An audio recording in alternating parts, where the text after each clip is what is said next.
And we're back with another episode of the Lakers Fast Break Podcast. This is Gerald Glassford coming right back at you here from Lakers Fast Break, Pop Culture Cosmos, where we cover the latest news and trends in pop culture each and every week, twice a week, wherever you get your podcasts.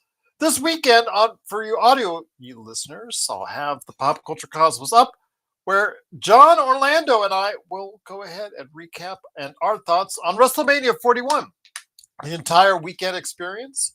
So go ahead and check that out coming up this weekend. Or you can check it out right now if you're a member of the Lakers Fast Break YouTube channel or part of the Pop Culture Cosmos on YouTube as well.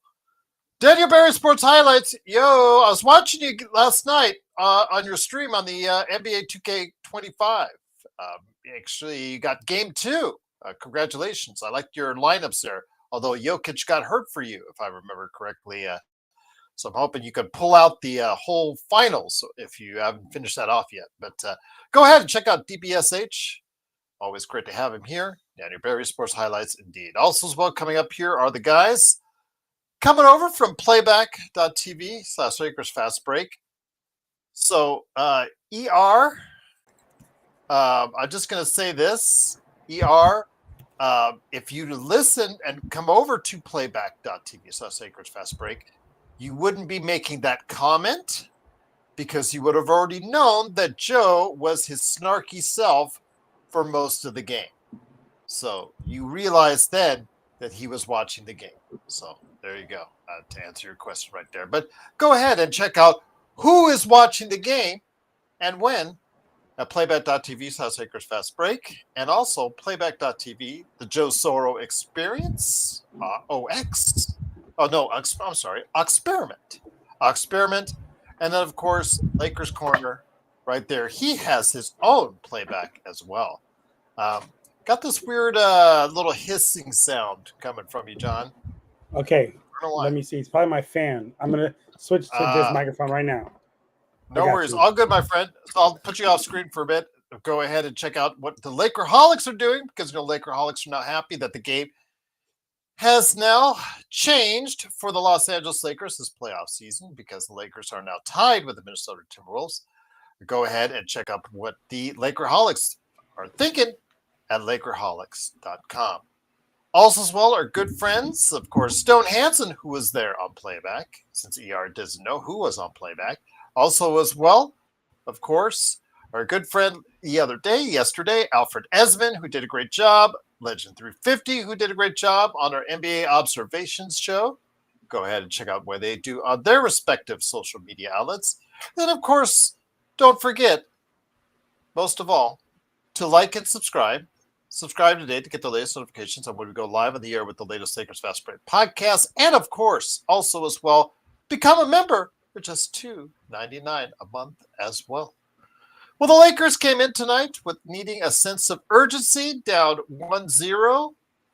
They said before the game, they said leading up into the game, they said in the press conference after game 1 about how they just weren't able to understand or expecting that level of physicality. Well, they met that level of physicality today. Back and forth, they went. Physicality, testiness, sense of urgency, all back for the Lakers as they played a much better and well-rounded defense. Started the game on a 34-15 run in the first quarter and never really looked back. Timberwolves cut it down to 7.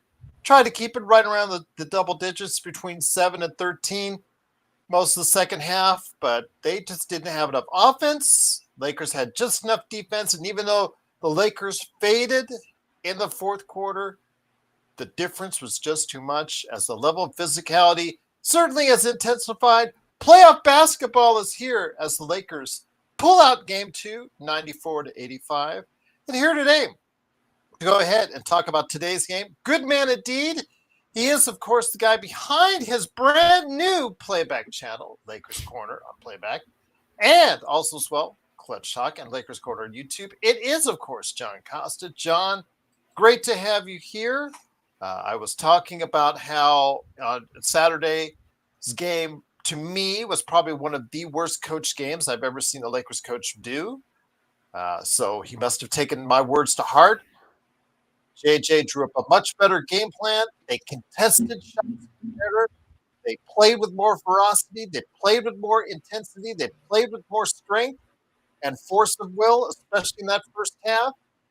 Yes, they kind of faded a little bit in the second half. Yes, they got a little bit tired in the second half. Obviously, the short shots dictated that, but they basically set that tone in the first half, which was too difficult for Minnesota to overcome. Yes, man, Gerald. First of all, what's up, everybody in the chat? JSJ, Deshaun, everybody that's here.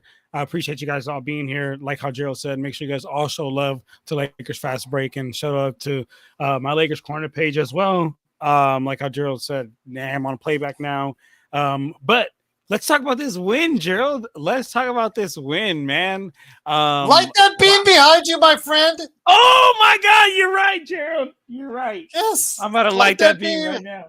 Oh, you ready, Gerald? Here we go. There we go. There you go. There you go. Hold on. All right, you're gonna do it. You're gonna do it. You're gonna do it. Here it goes, everyone. I can waiting. Oh, there it is. Oh, like from the heavens above. Oh, there it is. Like the Gerald, you're right. I forgot There actually. Like the beam, man. I feel like there should be like monks. Oh, I feel like there should be monks surrounding you chanting. Oh, there you go. Like Halo. There you go, my friend. Go for it. Yes, Gerald. Man, what a great game, guys. Honestly, because look, like first game that the series, we came out like not only that you said, Gerald, like coaching was whack, but energy was whack. We got no extra from Austin Reeves, no extra from LeBron James. It was really just Luka Doncic. So it's great to see a game, Gerald, where we're getting help from everyone. I mean, everyone is coming in and helping out. Austin Reeves, he kind of started off slow, on my playback. We were highlighting just like he had started the first 0 for 4 from the 3-point line. But man, he continues. And this is one thing I love about Austin Reeves is like he's a real hooper, right? Because like a basketball player might just continue to chuck their shots up and try to shoot their way out of the slump. But man, Austin Reeves, you know what he did? He realized, you know what? My threes is not working. Let me get to the hoop. Let me do other things. And then Austin Reeves ends up and becomes a real contributor this game, finishes the game with 16 points. And there was a lot of times where he just made the right pass, getting to the line. Just made the right pass or just, go into the hoop and get into the line. If Austin Reeves' shot isn't knocking down, at least one thing that he can do is he can get to the cup. He can, get to the free throw line. And that's one thing that he did, man. So shout out Austin Reeves for that. And then I see that I Speak the Truth is here, Gerald. Gerald, I Speak the Truth is here. I Speak the Truth, brother. We have been looking for you. We got a bounty out on your head. What's up, Joe? We got a bounty I think he owes you a little bit of money. I Speak the Truth. I Speak you the Truth. Speak the $100, I think, was what he owed you. So yes, Gerald, you're damn right. He owed me $100. He said he bet LeBron wouldn't come back until playoffs, and he damn sure came back. So I Speak the Truth. DM me, brother. But anywho, speak of the cash. That's what speak of the cash. Speak of the cash, man. But anywho, man, like I was saying, it would just felt great to get contributions from the other guys. We had 2 players on the Lakers ended up finishing with a double-double. That's solid. Luka, another dominant game. You love to see it. The only thing I don't want the Lakers to do is to get complacent now. I want the Lakers to understand that now let's put foot on their throats and, you know what I'm saying, go ahead and finish out this series. Still standing on my predictions. And I do want to go ahead and say, man, Gerald, you weren't there for the postgame, but me and Joe, we were doing the postgame for game 1. And I kept telling everyone in the chat, like, yo, you guys calm down. Like, Minnesota is not going to continue to shoot 50% from the 3-point line. Jaden McDaniels, last time he scored 25 was back in January. Like, they caught lightning in a bottle. Credit to them, but the shooting is going to come down. And Gerald, you know what me and Joe were called? I mean, they love Joe, so I don't know if they were calling Joe as much, but they. Oh no, they've been called. No. I read the comments and I actually listened to the entire show because I had edited for audio. John, I heard everything, and they called Joe everything. They called Joe everything in the comments. They were calling Joe and I. They were saying we were coping and we're using as a coping mechanism, and we're just saying they're not going to keep shooting because game plan is to leave them wide open. And I'm like, no, listen, guys, listen. They're not going to be able to keep shooting 50% from the 3-point line. Come here now. The next game, they don't, and Jaden McDaniels, he has a bummer of a game, and everything that I told everyone to calm down on came down, happened. So sometimes, guys, I said it in the episode when we were doing it with Joe, you can't be a prisoner of the moment so much, guys. You can't be a prisoner of the moment all the time. You got to just calm down sometimes. But hey, man, Lakers get the win. Can't complain. Good to see you guys. I don't agree with you, JY. I think the Lakers got the short end of the stick overall on the calls from the refs tonight. I'm just going to say that out loud. Yeah, they got a lot of calls, but there were a lot of fouls, legit fouls. And then when it came down to those challenges, 2 of those 3 challenges should have gone the other way to the Lakers, and they didn't. So at times it seemed like the Lakers were playing 8-on-5, JY. So I kind of disagree with you on that one. But once again, the Lakers do pull out the victory, 94-85. The series is tied, going back to Minnesota for Game 3 on Friday. And here today to go ahead and talk about today's game. Thank you, No Joker, for the comment. Canned olives all the way around. We'll send them to Mark because he loves them.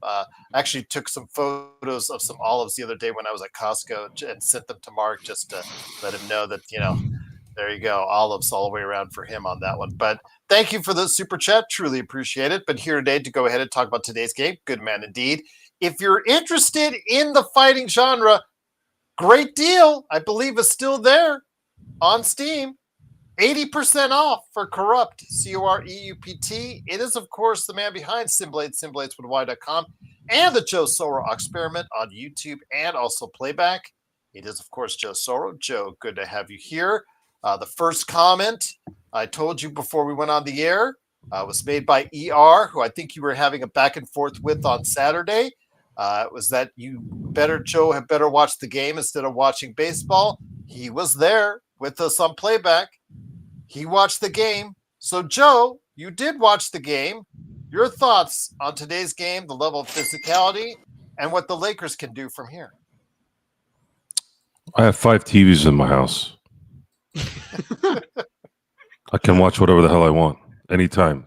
Multiple games, 4 games, 8 games. That's what happens when you have money and a house. Ooh, okay, Joe. Starting off with a flex. So I got to answer some questions. The one that caught my eye here is, let's see here, who was it? Nick T in the super chat, truly appreciate it. He's moved away from Luka, and now LeBron is got the apple of his eye right now by saying LeBron's is burdened on defense and hurting his offense because he's burdened on defense. He completely is bailing out on a mediocre backcourt. I say he's not going to hold on very long. Okay, but thank you for the super chat. So would you say you're not burdened by what has been? You get it? Some of you don't. Hold on, let me get this question thing here. Okay, Joe, did you code Crypt or what's your partner? I'm an investor and a investor bringing. That's. I'm the back end of the game. I don't know anything about coding or animation or any of that, but I've got a direct line to the main guy. Joe, what's your assessment on Chris Finch as a coach? That's it. If I had to assess the game without all the BS, I don't know how the officiating went the Lakers' way, considering Timberwolves had 5 more free throw attempts in the game. Today's game was a late 90s type game. And the reason why the Lakers were tired in the end were because they put all their energy in stopping Minnesota, and they did a very good job doing that. I just couldn't. They sealed off all of those open shots that they allowed the Minnesota Timberwolves to have in Game 1. I've been asked, are you watching the game as a joke? Maybe. Yet I feel like 90% of the people that watch the game don't really watch the game. If you watch the game, like a normal person, at least I think is a normal person, you can visibly see that the results of that game says 5 3-point shots, and then as you're watching the game, you're rarely seeing the Minnesota Timberwolves get open shots, let alone shoot open shots. And that takes a toll. It took a toll. LeBron brought his defense tonight. He was absolutely amazing on defense tonight. And Luka did his thing on offense and played some defense too. Team played amazing defense. Guys held him for 85 points. You held the team. Yeah, you don't hold anybody. 20% from three, Joe. Both teams, 20%. If you hold a team to 100 points right now, that's a good thing. They held them to 85. When's the last time? I don't remember seeing 85 for a while. This was a defensive game plan, and JJ Redick likely with his good practice the other day, yesterday, whatever day it was, and all of a sudden we're coming into this game seeing 1990, late 1990s basketball. I like that. I saw a 1-0 baseball game a couple days ago, or 3 days ago. A couple days ago. I like that. I like the defensive games. I like the all pitching games. It's fun to see instead of just seeing a bunch of guys scoring 140 points. That's like an all-star game. So maybe you guys should reevaluate your brains a little bit and how you can interpret a basketball game. Oh my God, they couldn't make a shot the last 4 minutes. Yeah, because they're gone. They were spent. You guys remember the 2010 NBA Finals? You remember how no one could make a shot in that game? They interviewed KG about that. He goes, dude, no matter what we did, we couldn't move. We couldn't make a shot. What's the saying, G? All fatigue makes cowards of all men. Yeah, of us all. Yes. Of us all, right? Yes. So, again, it's very important. You guys need to just focus on what you see, and the interpretation is something we brought up on the show a lot of times. We'll be speaking during that interpretation, and we'll be talking about the sun, and somebody will bring up that we said something about the moon. I'm like, when did I say? When the hell did we say anything about the moon? You were literally you just heard us talk.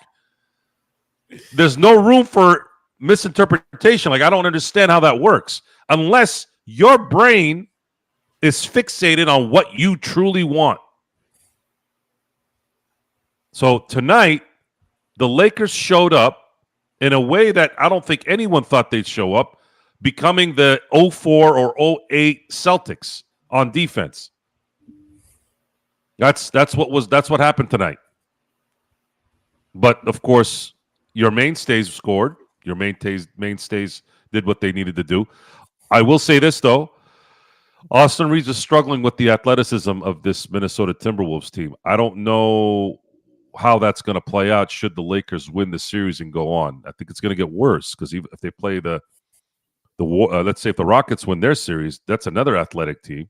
And if they end up meeting if they get past that and they go to Oklahoma City, this thing's going to get worse. So I hope AR. I think that's my one concern right now with this team is can AR play how he played in the regular season? Right now, the first 2 games, he's looking like he's struggling a little bit with the speed and athleticism on him. Once again, it is the Lakers Fast Break. It is Joe Soro, John Costa, me, Joe. Where's that pipsqueak Sean Grace? I don't know. You probably yelled at him so much he's probably traumatized. And he doesn't get traumatized when I yell at him. Well, it's almost 1 o'clock his time, anyways. Oh, that's right. The guy does. That's right. He's got to go to bed. Poor baby. Yes, poor baby indeed. It is, of course, John Costa, Joe Soro, myself, Gerald Glassford. Thanks again for watching, listening. The Lakers win 94-85. Tywin is saying Redick is doing a good job coaching. agree and disagree. Today, a much better game plan, John. A much better thought process as far as how to defend the Minnesota Timberwolves. The gang, as far as doubling inside, cutting Edwards off, making it hard for him to get into lane, then contesting 3-point shots. Absolutely a much better job, even though Jackson Hayes tried his best to go ahead and derail that with 5 fouls in 9 minutes. Just anytime he was on the court, really looking like he was not really meant to be there. Be that as it may, Tywin, I will say the first game, he was absolutely outcoached. And it was, again, as I say before, it's one of the worst Lakers coaching jobs in the playoffs I've ever seen. But he made up for a lot of that today, John. And if he continues to go ahead and set up good game plans and continues to get this team to play with urgency, this could be a much better series for us moving forward, John. Yes, it absolutely could. I mean, from the beginning, I mean, I wasn't really phased over game one, and from the beginning, you know, I've been saying Lakers in 6 and continue to stand on that. Not only did JJ Redick get out coached that game one, but also like I wouldn't even just put it just on him. Like I just felt like we just came out flat as a team, you know, overall, to be honest with you. So I love to see, you know, the adjustments come into this game, but most of anything, like I love to see like a coach hold his players accountable and be like, yo, like we're gonna need to come with more effort, right? Because I think that at this point, like we're so deep, we're so late in the season, you know, like we're in playoffs, right? Like schemes wise, yeah, you'll be working on a couple of things, but these guys aren't over here in practice working on 2-ball dribbling, working on a skill right now. Like they're going over schemes and studying film. This late in the playoffs, what matters for a coach is not only to be able to break down film well and, you know, be able to put out the best lineups and whatnot, but it's to be a motivator. It's to hold your guys accountable. Like I've heard every single coach, from the Popovich to the Phil Jacksons to the, I mean, you name it, everyone, to the Pat Riley's, all coaches that are, you know, quote unquote great. They've all been great motivators. So, I mean, I think, you know, JJ Redick's got to keep his guys motivated, get a win here in Minnesota. Hey, I will. My original prediction was Lakers in 6, but I'll love a Lakers in 5. We could gentlemen sweep these boys.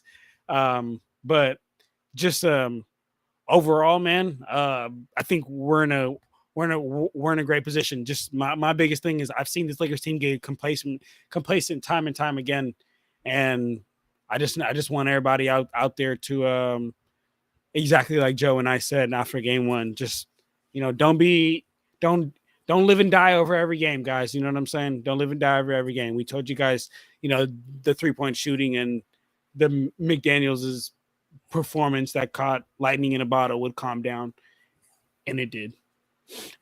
So Joe, let me ask you this, because Doomer's in the context as far as the chat is concerned. First off, so when did the Lakers blow a 22-point lead? I don't think they ever came back and tied. Doesn't that, when you blow a 22-point lead, mean you have to come all the way back to at least tie and take the lead over your opponent? Isn't that correct, Joe, or am I mistaken? I don't give a shit what Doomer says. Okay. Well, again, we're just when you make those statements, Doomer, that's incorrect like that. Blowing a 22 his time is up. Yeah. So it.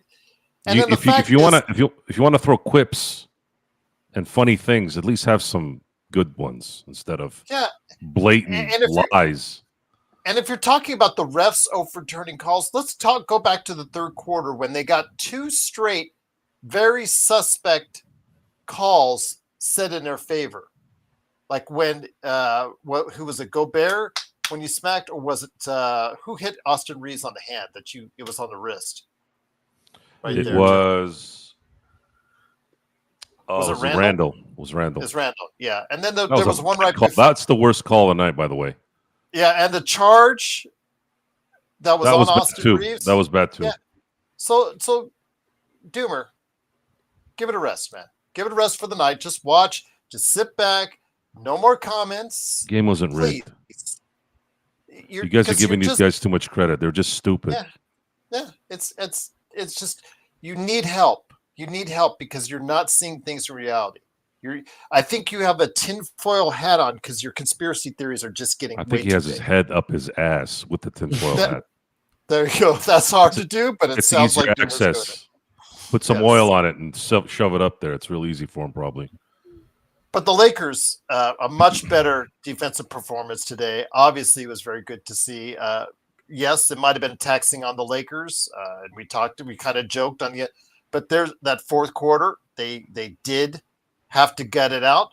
But again, if you're giving that kind of effort, Joe, on both ends of the floor, that's what I want to see for the Lakers. That kind of urgency is absolutely what I want to see, Joe. I wasn't sure why Chris Finch had Randall be kind of the one tonight. I noticed that were the Lakers just shading on Edwards to where he couldn't really get the ball. I didn't get a chance to really analyze that part of the game because I was focused on the team defense in general. I was surprised at the game more than anything. I didn't know which way this game was going to go. I had no feeling before the game. They very well could have lost or they won. I wouldn't have been surprised at either one. What I was surprised is how they did it.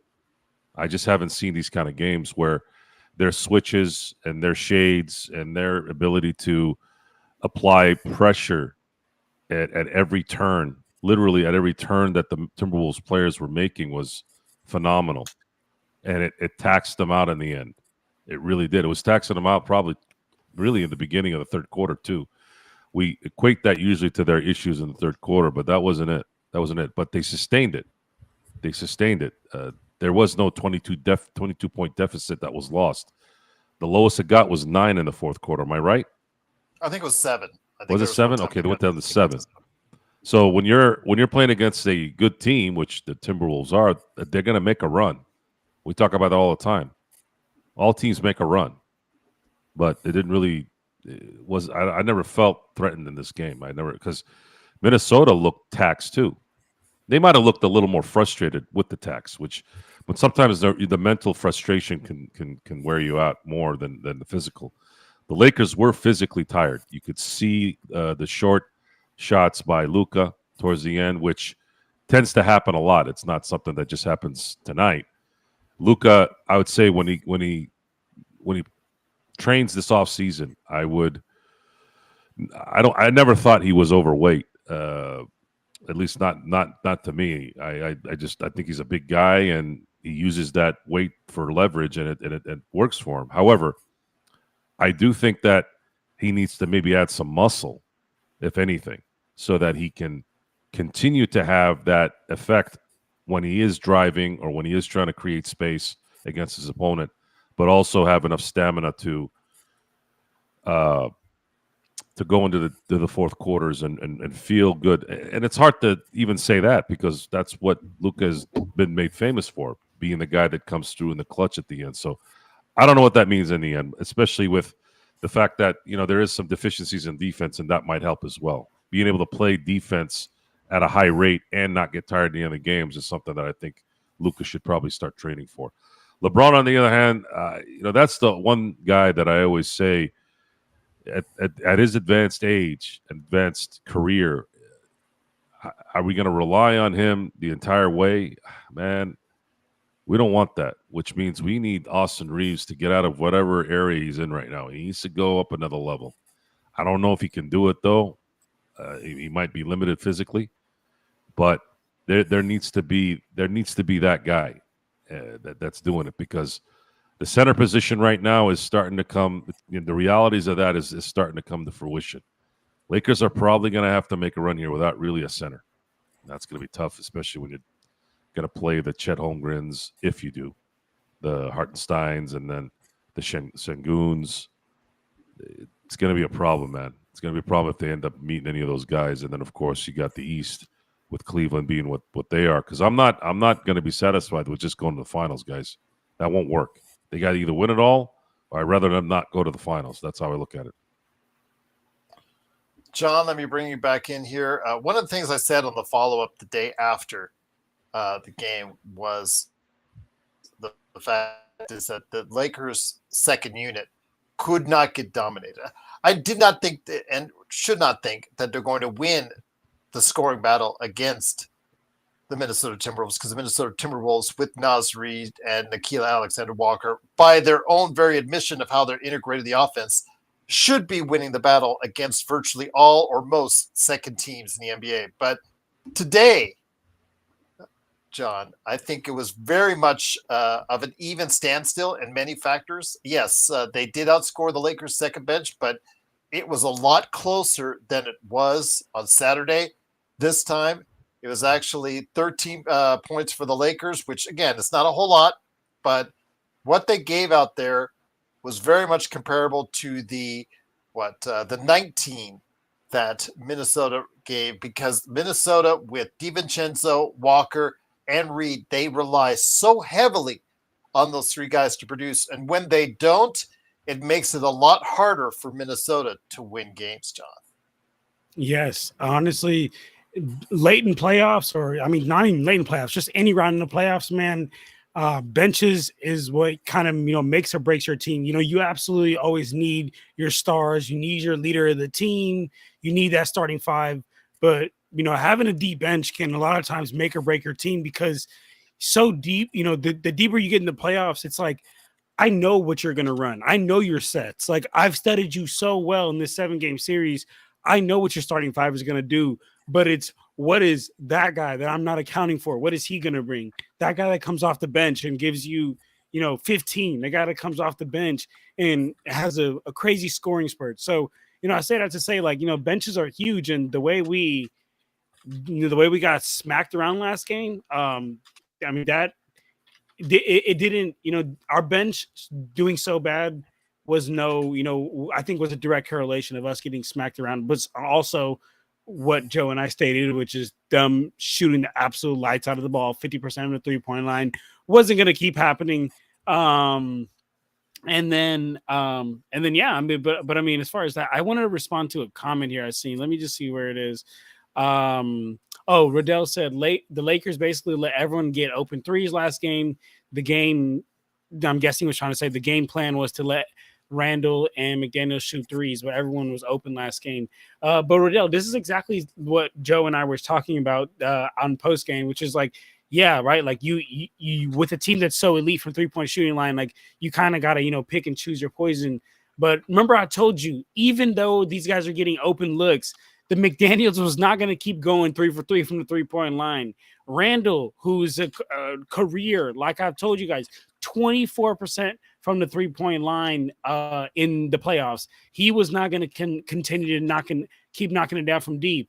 And then Naz Reid, I'm going to be honest with you guys. That was one point where I'm like, he's their X factor. Every time someone rebutted to me and talking about, the Timberwolves not continuing to shoot well, they'd be like, oh, but Naz Reid, he's going to continue to shoot well. And I expected him to continue shooting well, but what a job the Lakers did getting him in some early foul trouble today.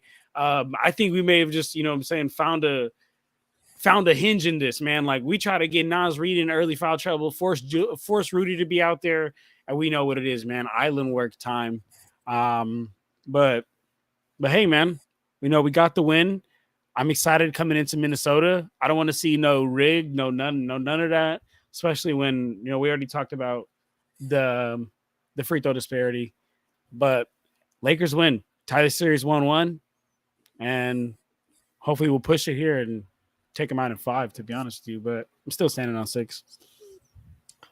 Joe, let me bring it back in here. And once again, like John said, 94-85 for the Lakers.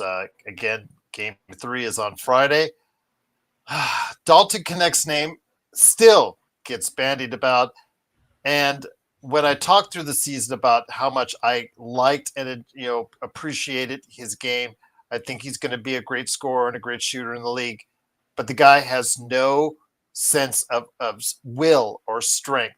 This would be the worst game to put him in there. When this game is so physical like this, when the game is based on strength, urgency, and the will to win, The last person right now I feel that you need to put out there is Dalton Connect. I understand offensively there are times where you should put out a guy like that, but right now in today's physical game, and a game like today where it's physical, game one when the Lakers are down 20, sure, try anything, Dalton, anything to get you going.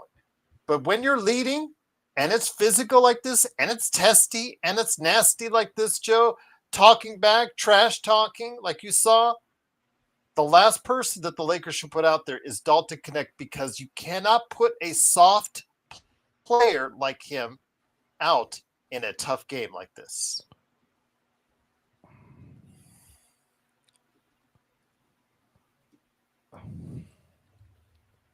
I question the projection sometimes from the crowd, asking me if I've watched a game and then ask the question of why isn't Dalton Connect in there?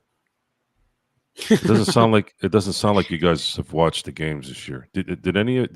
I'm assuming everybody on the chat has watched all 82. I know I have. But then again, like you said, they choose to see what they want to see.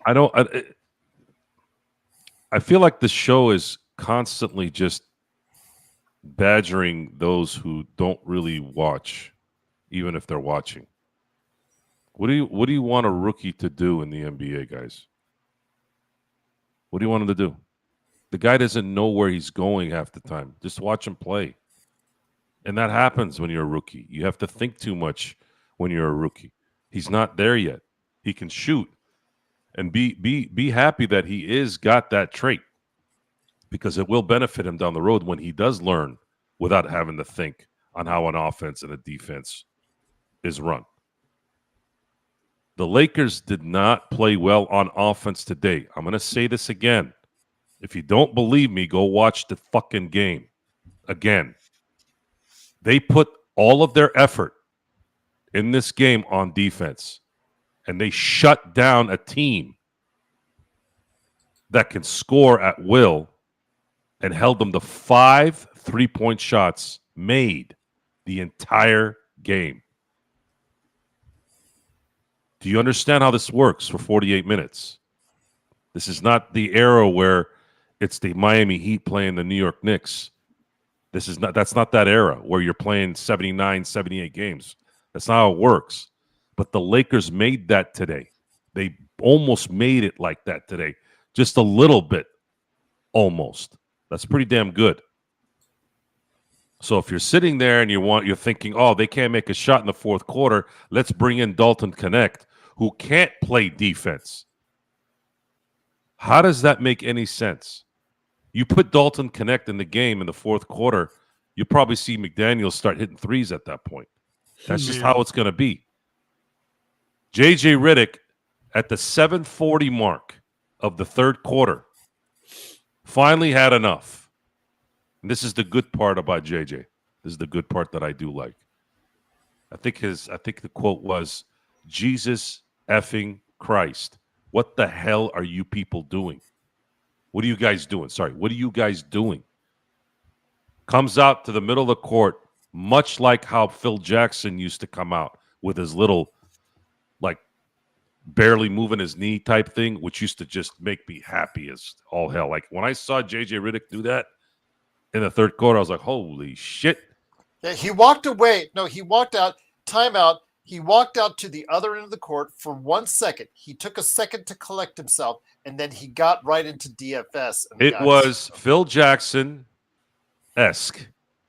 because Phil used to do that. He used to get so pissed. He can't walk on the sidelines. So that's his only area where he can literally, like, jet out a little bit, get himself out, and say, the hell is going on here? So what happened after J.J. Redick did that? The Lakers went on a 9-0 run because they were up only 11 at that point. Timberwolves were making a run, and then they went on a 9-0 run and ended up going up 20. That's the reality of this game. This game was not your traditional 2025, 2024 game. They dug in and they brought out a little bit more of that washed up era of the 90s game. I think the irony in that is hilarious, by the way. So I would implore you, for those of you who seem to watch the game with one eye maybe closed, go watch it again and take into consideration what I just told you. I enjoyed the game, and there was no part in the game. Once they were up 18, 17, 16, halfway through the second, and then definitely when they made that 9-0 run in the third, I was like, this game's over. They can't adjust. They're complaining the whole time. I'm not saying the Lakers won't complain either, but every single play, the Timberwolves were complaining. When you see a team complain after every single play, they're mentally frustrated. They can't get their shot up. They're not making the shots that they want. They're going to the basket. They're exerting all that energy to get to the basket, and they're not making the shots because they're being swarmed by everybody. So I don't know what this means for the series. Chris Finch will adjust. JJ Redick will adjust. The key in the playoffs is, can you adjust during the game? Can you adjust quarter by quarter? Can you adjust at halftime? Enough to save yourself from getting into a rut. The last game, JJ couldn't adjust. Chris Finch couldn't adjust tonight. They were getting hounded, and he couldn't devise anything. He couldn't get Edwards loose a little bit. So much so that he had to use Randall at the top of the key to maybe get something going with Edwards so that he can maybe slash a little bit or dive to the basket, maybe do some pick and roll somewhere. I didn't see any of that, actually. I saw a lot of ISO game. I'd say you could even say to some degree, I don't like using the word out-coached. I think sometimes the players just execute the plan and the other team doesn't. But you could say that JJ's horrible, quote-unquote, horrible coaching in Game 1 was evened out by Chris Finch's horrible coaching in Game 2 tonight, because they could not break through from that defense. Robert Wheeler question of the day, and I'll direct it to John first. Do you think the LeBron and the Lakers will go all out to win Game 3, knowing that there is only 1 day of rest between Game 3 and 4, having 2 days off between now and Game 3? I'm assuming it's the playoffs, John. The playoffs, baby. It's the playoffs, Gerald. It's the playoffs. It's not intramurals. I just don't understand him when he's phrasing that question, because it's the playoffs. It's coming from the a good NBA place of heart, playoffs. though. It's coming. From I a good hope place so. of heart. I hope so. But he says, then why will they go all out in Game 3? So you're saying they're not going to go all out in Game 4? Robert, we going all out every single game, bro. It's the playoffs. This is what you live and die for, Robert. If you don't go all out, Robert, you lose. You will be out. Simple. Tell him, Gerald. Yes, I mean, I appreciate the question, Robert, but yes, I don't care if it's 1 day of rest, 2 day of rest, 4 day of rest. We need to be going all out, man. And whoever just gave some money, shout out Logan. What do you say? Logan. Yes. Yeah, that was 90s defense, and Lucas still had 31. Didn't shoot that great, 9 to 20, but the key here, John, 11 for 11. The Lakers were 20 of 20 from the free throw line, but same amount of free throws made as the Timberwolves. Before everybody says the Timberwolves didn't get the breaks on the whistles or anything like that, John, the Timberwolves actually got more free throws than the Lakers. Yeah, people will always say something, Gerald, and have no numbers to back it up. That's just the haters talking. But Robert, his point is actually kind of fair. Because he said, I don't think LeBron went all out in Game 1. Okay, I guess that's a fair point. Maybe he didn't have an all out great performance, but I think he put it out there. I definitely think he put it out there, Robert. But yeah, that's what I'm saying. Okay, Joe. I mean, do you want to answer Robert's question? Do the Lakers go all out in Game 3 so they can coast in Game 4? Because there's only a day off between Game 3 and Game 4, so Robert feels that are they going to go all out in Game 3 and just go ahead and give up Game 4? I don't even know what that means. There's He there, said, I don't even know what that means. there is no giving away anything, guys. I don't. God no. You got to go into Minnesota and try to win both games. Yeah. That's It's the playoffs. how this works. Yeah. You only have three. You only have three losses that you can throw in there. You get the fourth one, you're done. And I don't know. I don't think they're going to repeat this defensive performance on the road. The Lakers haven't been good on the road. So if they can get a win on the road the next two games, it's likely a win in the long run. My worry in losing game one is the fact that this could go 7. And that's going to tax them. That's the problem, is a 7-game series out of the gate. That's going to tax LeBron. LeBron didn't need to be in a 7-game series to start the playoffs. The playoffs. Did Gerald drop off? I don't know. Looks like it. But Yeah. for now, what's up, Joe? It's me and you. Yeah. So I don't really know how game 3 is going to go, much like how I didn't know how game 2 was going to go.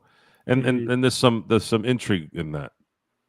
Sometimes it's nice to be surprised. I didn't feel good about game 2 just because of the way they played in game 1, so I didn't know how they were going to react. But they came.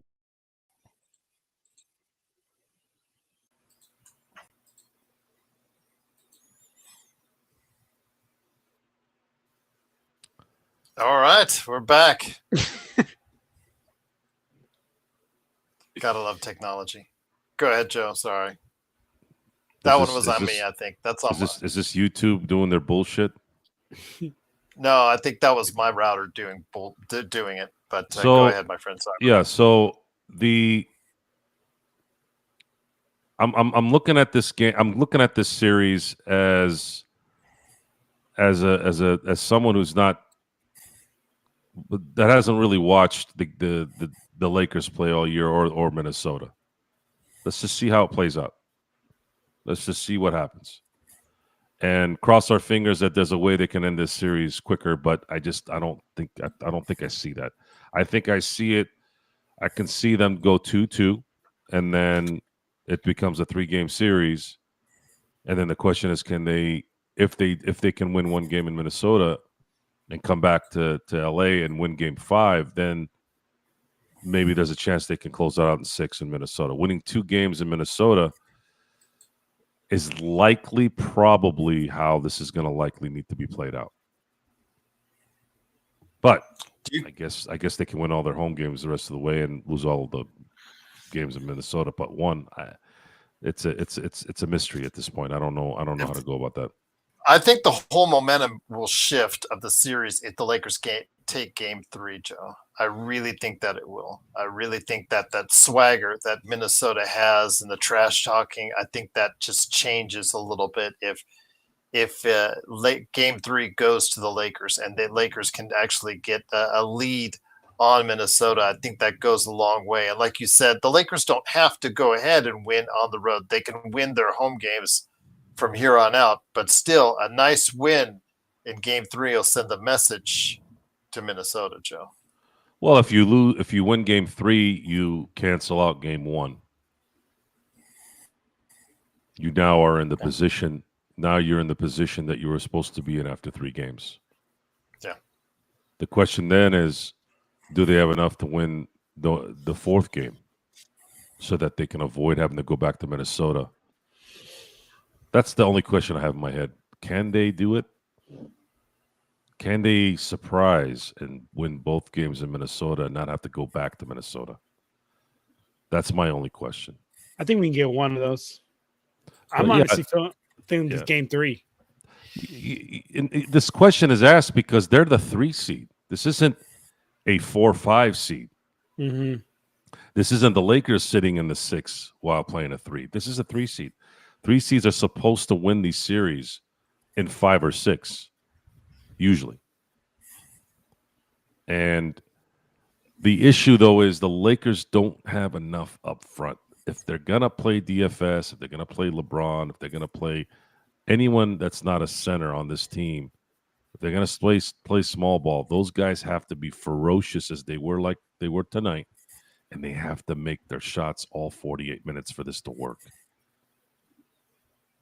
Because I don't think, no matter how good they play defense the rest of the series, I don't think they're going to hold Minnesota 85 again. That might be a one-time thing. Hold them to 100, scoring 110. That's probably your best bet in terms of solidifying or sustaining the defensive effort that they put in today. What do you think, John? Do you think the same as Joe on that? Again, if they get game 3, if the Lakers get game 3, I really think that's going to set the tone for the rest of the series. Do you think, you said already that you think it's going to be Lakers in 6.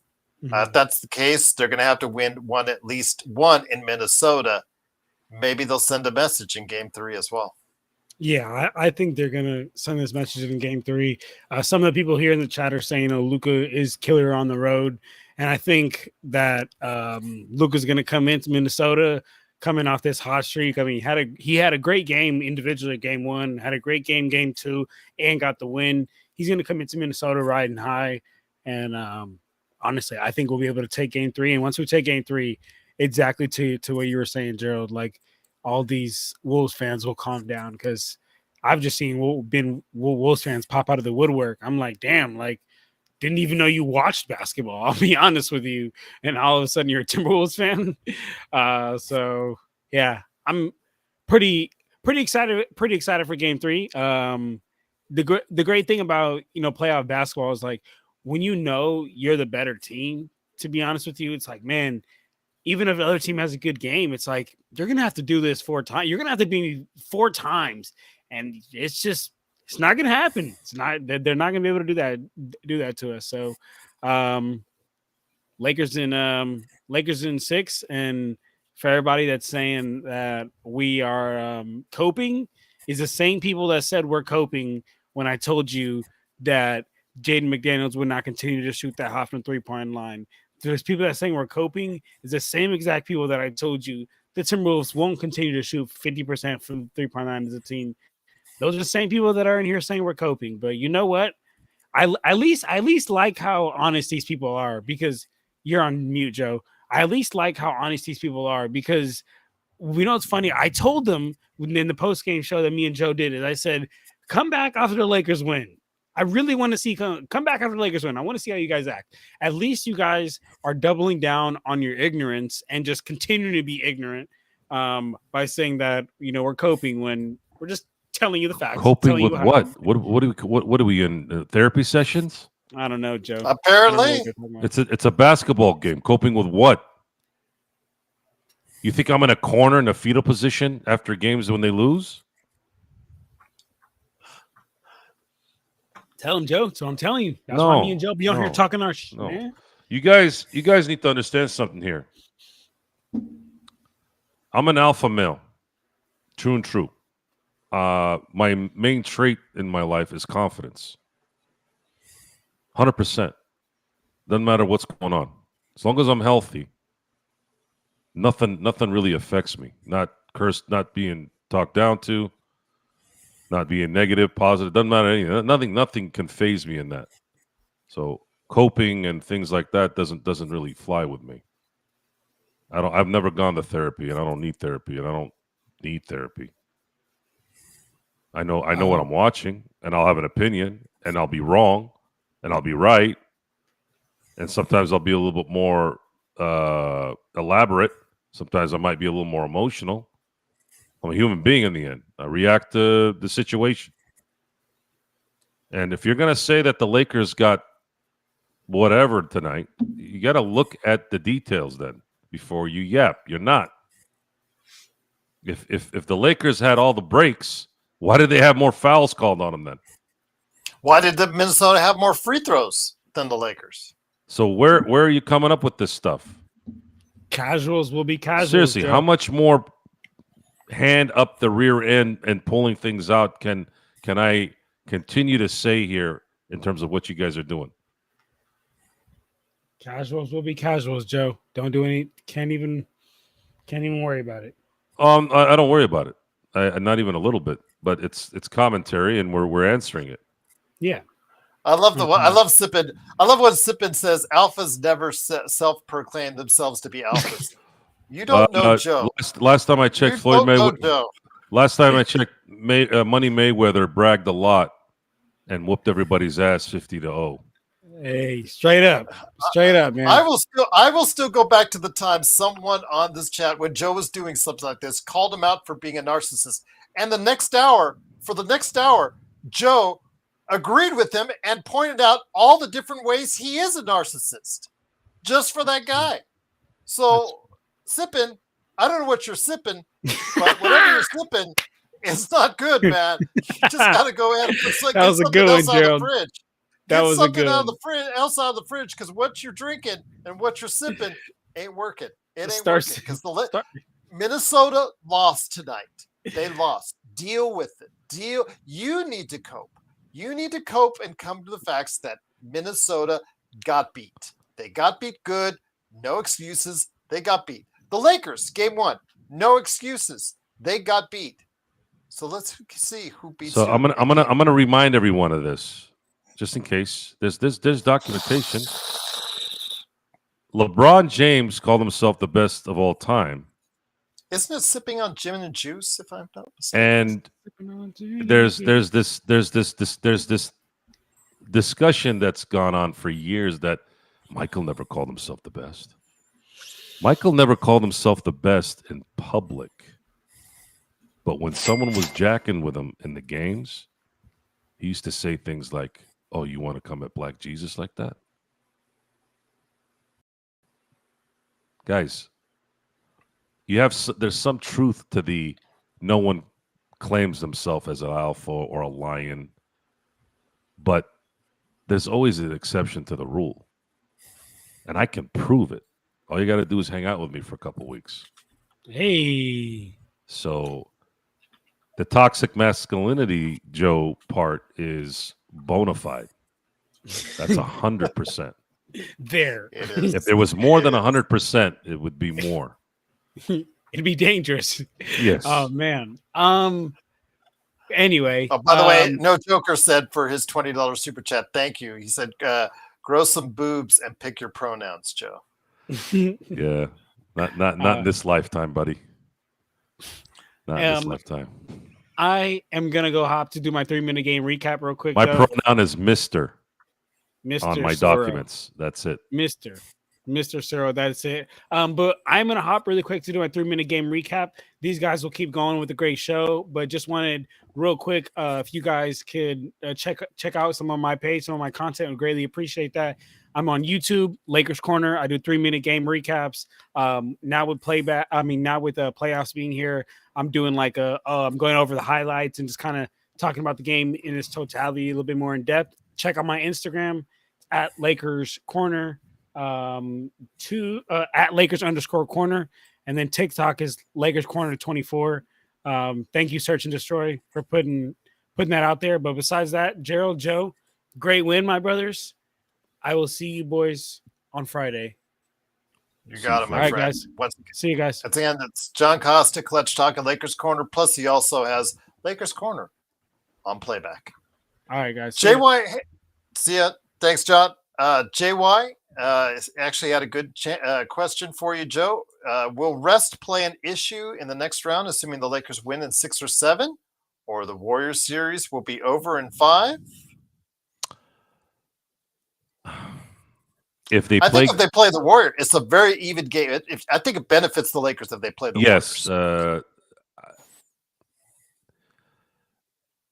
The thing is with Houston is they're that young team, and they're just, you don't know if they're gonna kind of be in the moment. I want to see what happens in Game 2 against Golden State before I make an assessment on what Houston's going to do. If they come out the gate and run Golden State out of the gym, then all they got to do is win one more game and go. And Golden State not likely will go 7 as well, and that'll tax Golden State as well. Steph is long in the tooth, Draymond is long in the tooth, Butler's long in the tooth. They're going to run out of gas a little bit. They could still win it even in a 6 or 7 game series, but these are not the Celtics. They're not the Cleveland Cavaliers. They're not Oklahoma City Thunder. They are. There's not enough. Am I still on?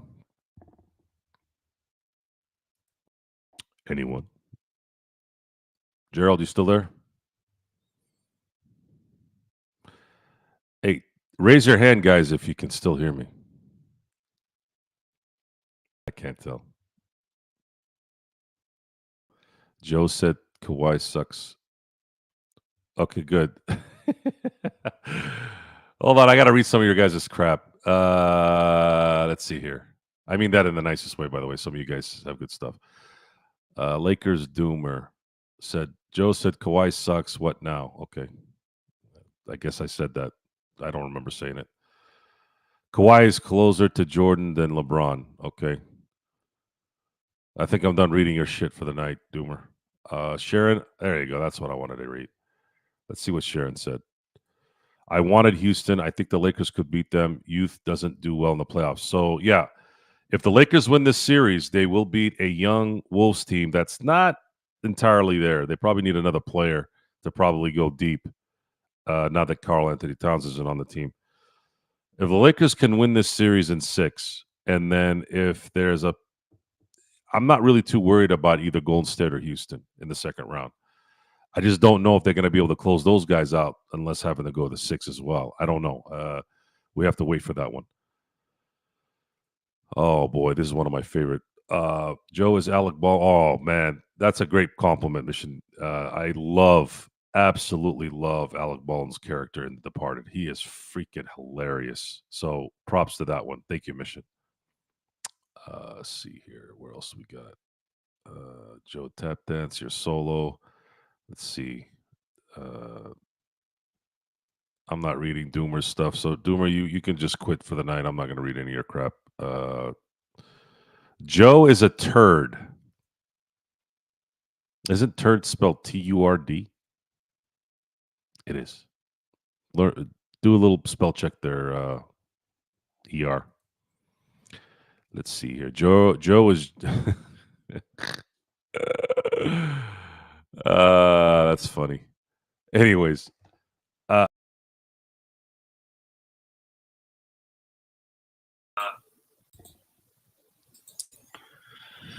I have to throw my router in the trash. It's getting your sickness, Joe. My gosh, my router's it's not my router. It's my laptop. I can hear you bouncing. Okay, because it's my router. Okay, my router. Yeah, I just turned off because I was gonna come back, get to you on my mobile, but yeah, my router's going in the trash. A search and destroy called you a turd. Yeah, T-E-R-D. Okay, wow. Okay, I thought your relationship was strong with him. Okay. Wait, who said that? Search. He said yes, turd.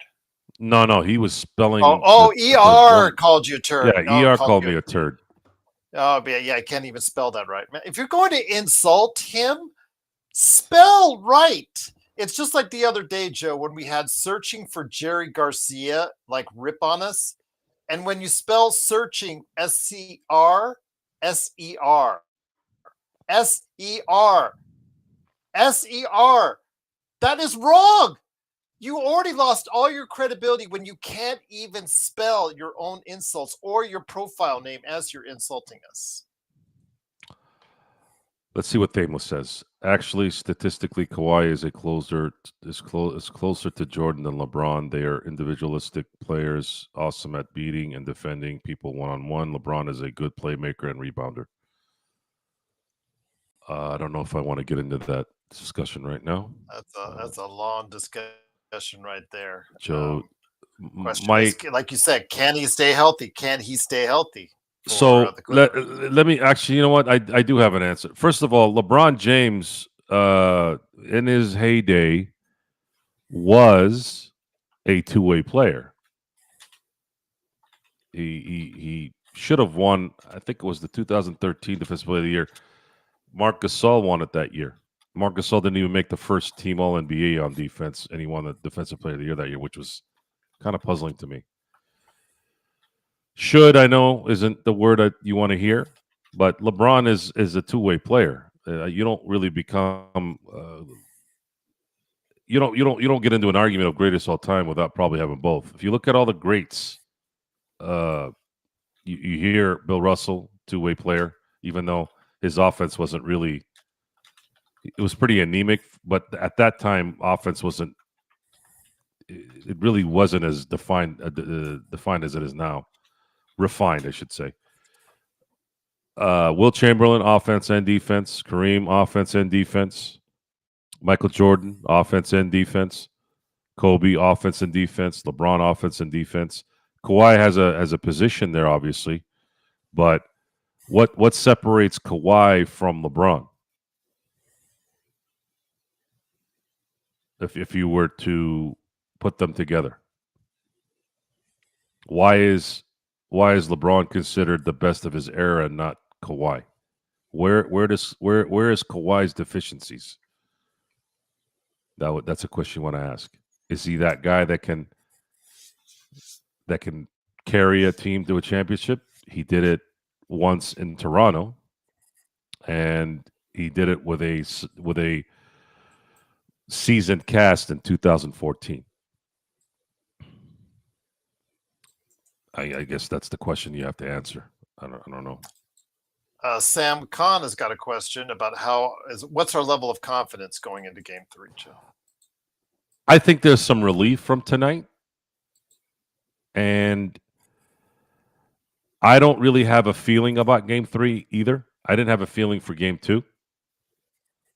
If the Lakers want to preserve themselves, they're going to have to play. They're going to have to win every game they should win.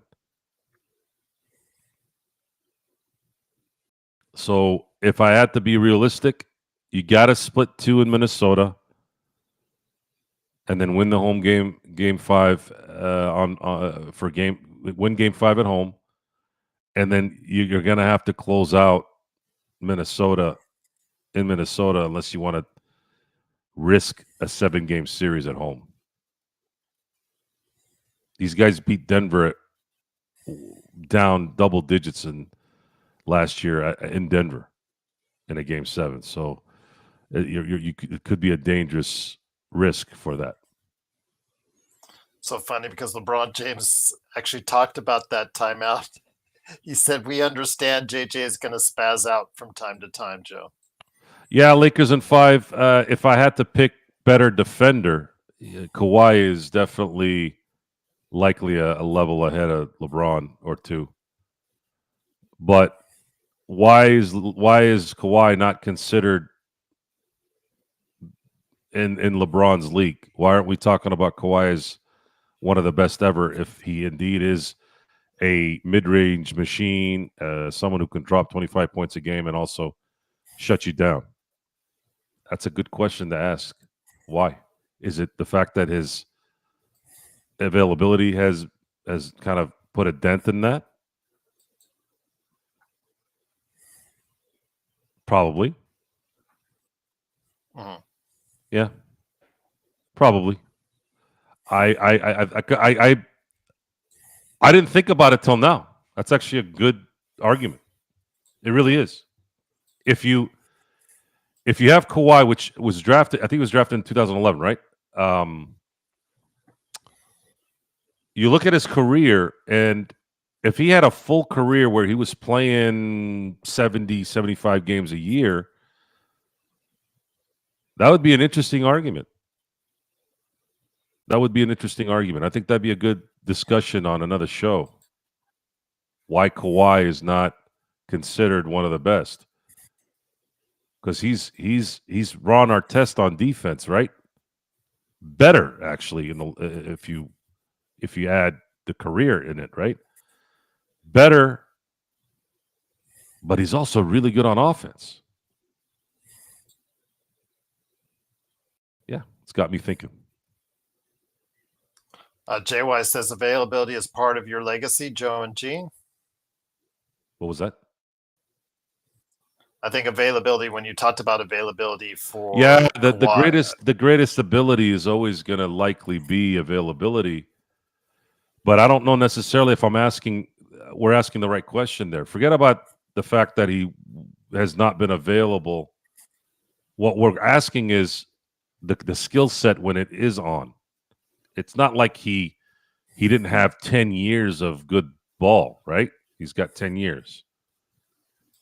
What does it mean in the end?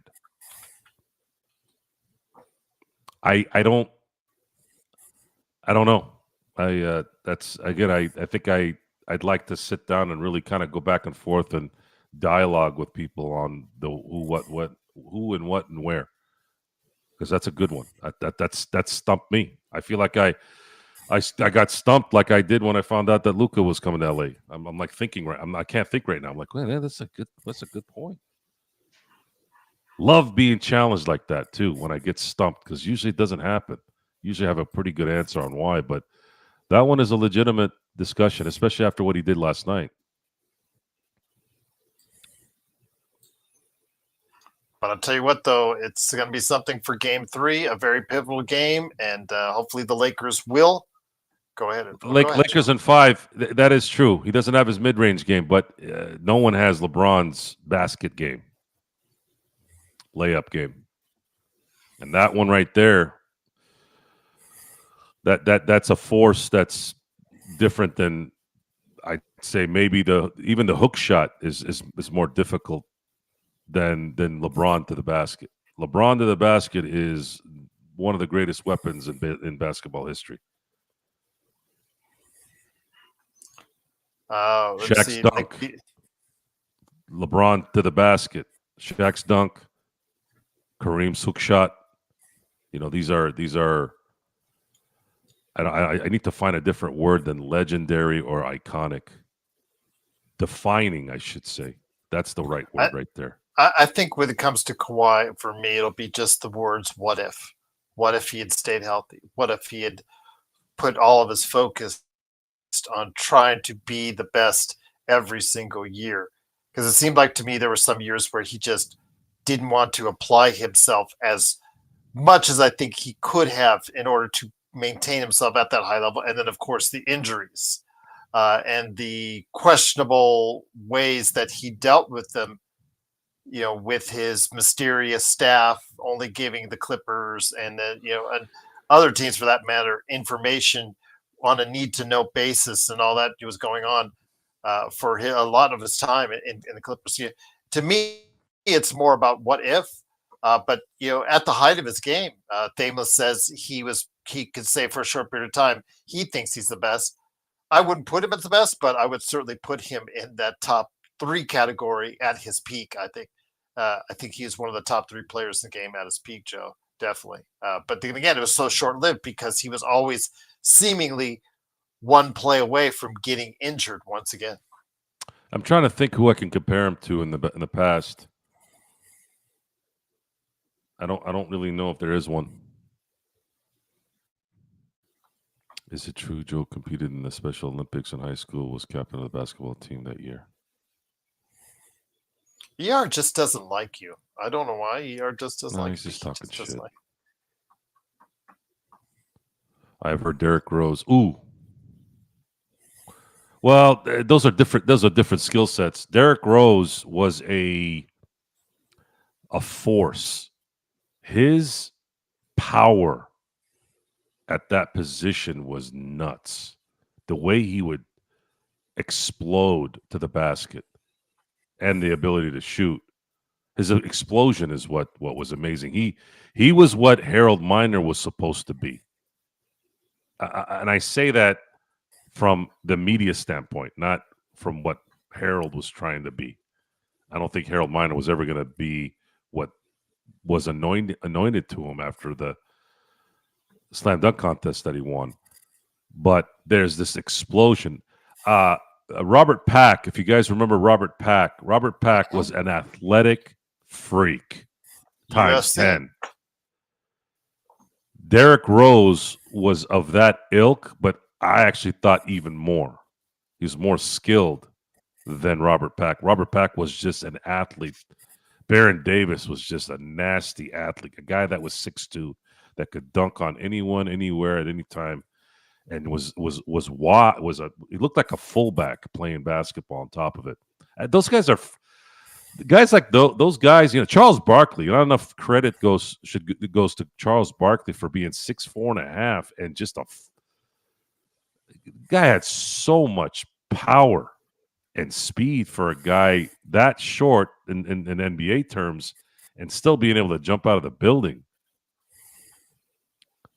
Some guys just are like that. Look at Tyson Fury. The guy has the physique of a 80-year-old man that's about to be a quadriplegic, but guy whooped Deontay.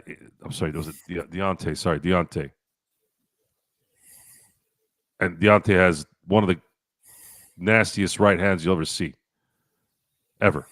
Even because he's a heavyweight, even trumps Tommy Hearns in his prime. Tommy Hearns had a right that defied logic. I could not understand how a 160-pound man had that much power from a fist. Man, you guys got me rolling now. This is what I'm talking about right here. This is what I like. Yeah, this is what I like. Despite the dipshit ER and Doomer doing their thing. See, you guys are canceling those guys out. I appreciate that. Absolutely. Very much welcomed indeed as the Lakers win 94-85. DeAndre Wilder. Jeez, my brain today. I keep forgetting names today for some reason. That's going way back, Joe. Yeah. And no, actually, here's my thing. Kawhi should not have stayed in Toronto because it wouldn't have worked out in Toronto. He actually made the right move to go to LA.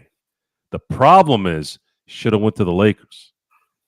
Had he gone to the Lakers, he would have won the championship in 2020 with the Lakers, and they likely would have had 2021 because AD and him wouldn't have taxed themselves in that year. And it would have happened again in 22 and 23. I really believe that. Having those three guys together wouldn't have put that kind of pressure game in and game out on them. I think they would have been able to marinate a little bit, relying on two out of the three no matter what during the year, and then kind of switching places. I really believe that. Had Kawhi come to the Lakers, I really, really, really believe there would have been a dynasty in LA. You think George would have come along to the Lakers too, Mr. Inglewood? No. George would have never came. They wouldn't have had enough. You still need a depth. You can't sign 4 max guys. Wouldn't have worked. No, Kawhi would have been enough. Kawhi, AD. Oh my God, Kawhi and AD, and we would have we'd have had guys like, we already had guys like KCP there, right? We had Caruso. Oh my God, Kuzma, who was playing really well that year on defense at the very least. That team would have been, oh man, I have no doubt they would have won at least 3 or 4 championships. I really believe that. I get it. Kawhi wanted his own team. I get it. I'm not upset, but his career. See, and this is the part that I respect about guys like Klay Thompson and Steph Curry. I think Steph Curry's greatest attribute, besides his shooting, was the fact that he didn't care about that stuff, and neither did Klay Thompson. And I think that should be commended. I think that needs to be talked about more, because guys like James Worthy back in the day was like that as well. You don't think James Worthy could have went to the front office and said, I want to go somewhere where I'm the star? Kareem is here. Magic is there. Just saying, guys. Do you want to be great in terms of team basketball, which is, this is a team sport, or are you going after your individual stats? To me, you look back on that, that's how I look at it, because maybe I'm a homer. Maybe I'm only thinking about my team. But I think his health, considering what happened, it would have benefited by not having to shoulder all that. And he could have stockpiled rings. They could have ended up winning so many titles. It would have, no one detracts the Steelers football team in the 70s. They don't say, oh, well, Donnie Shell wasn't Mel Blount. He still made it to the Hall of Fame. Like, what do you want to be? You want to be the greatest of all time? Is that what it is? Well, I don't think that's a very realistic thing to look at. That's like saying I want to win the Powerball when it's at $1 billion. That's very, very hard. So why not go and try and win as much as you can and try to preserve yourself a little bit? That's how I look at it. Before we head on out, Joe, maybe some final touchings on it as we make a final button for you on that. And then are you going on for the Joe Sorrell experiment tonight to talk about the Dodgers? I was initially, but it's getting a little late. Okay. So I'm gonna save it for tomorrow. Okay, no worries. Again, just very disappointing loss for the Dodgers tonight. The relievers basically. Yeah,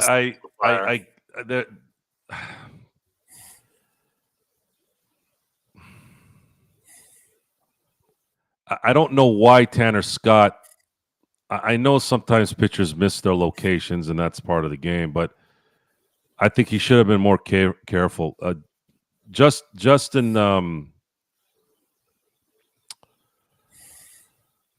I'm telling you guys, my brain is absolutely fried today. I had one of those 12, 13-hour days, so bear with me here. How do I forget Justin Turner? Jesus Christ! Justin Turner was batting behind next when Amaya was on at the plate. If just play it safe. Play it safe. Pick the parts around that strike zone at that point, and get to Justin. If you've got to walk Amaya, then just do it. And then you can get Justin out. Justin's not who he used to be. And if Justin gets you, then he gets you. But I thought I thought Tanner Scott went after it a little too much on that one. I think he should have been more cautious. And I felt like they would have if he had faced Justin, if he couldn't strike him out or get him out, then that's baseball, though. It's 162 games. It's still April. I don't know. I can't. 2 weeks ago, I was like, what am I doing?